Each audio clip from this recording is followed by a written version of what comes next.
This is a recap of the 244 IWM put, the reject. So first of all, before I do bounces and rejects, I have to have my levels straight. And so, for instance, since this is a couple days after the EMAs have moved, but in this range right here, 246.50 all the way up here to actually it was 247. There were 6 different indicators. It was the 9 EMA on the 4 hour, it was some on the daily, and then you had pivots on the 4 hour and the daily. And so it was a bunch of different indicators right there, including this pre-market high, right? And so that let me know that this was going to be a strong area of resistance. All right, so because it didn't have one resistance, it had multiple. It was 6 plus, right? And so because of that, I knew that it was a great chance that it was going to reject or come back down. And when that happens, it's usually going to come down very strongly, right? And so you probably get a good percentage out of it. In this case, I think the highest that we got at one point was 62%. That's the highest that it went in that one candle move. All right, so initially, told you guys I was loading, and what I do is I put alerts. So if I know the up here is where the resistance start, I'm going to put my alerts probably for a bounce or reject probably 40 to 50 cents, maybe 60 cents earlier, just so that I can be aware that it's coming up.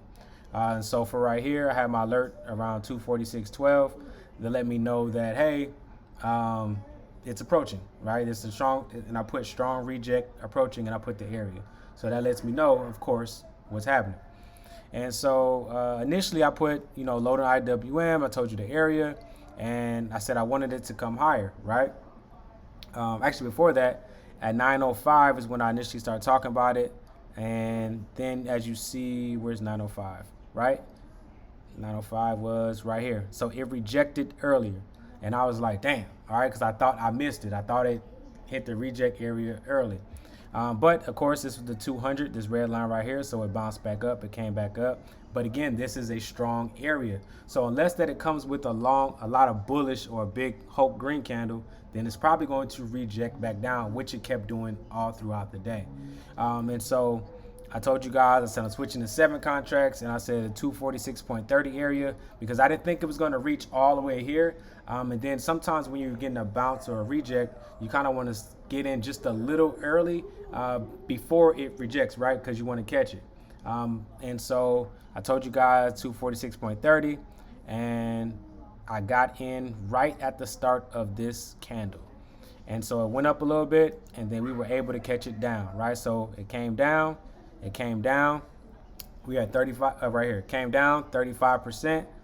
That's when I trimmed. Again, when you're doing bounces and rejects, you want to go ahead and trim early, right? Because you do not know how long that the move is going to last. You hope that it's strong, that you get the movement and you get your percentages, very quickly, right? But you don't know if it's going to last 1 candle, 2 candle, or if it's just going to come back up. But you know that it's going to bounce or reject at that time, right? And so 35% I trimmed, and then it came all the way down to 62%, all right? And I trimmed as well, right? And the reason I trimmed as well because this is a 200, so that means it needs another bearish candle in order to break through that. I had a 200 and a 21, and because I had that, I'm like, let me go ahead and secure gains and let me leave a runner, right? So I left a runner, and I said I'm gonna have my runner sell at 25% profit, right? I didn't want it to go to break even. I wanted to keep as much money as possible since we're doing the smallest account challenge. All right, so got in right here, came all the way down. This is a huge reject, which I had assumed because we had those big indicators. All right, and then I got out, or trimmed right here, and I finally got out somewhere around this range. All right, now, and as you see, we secured, we got our money. It was a 2-minute trade, right? 1 candle.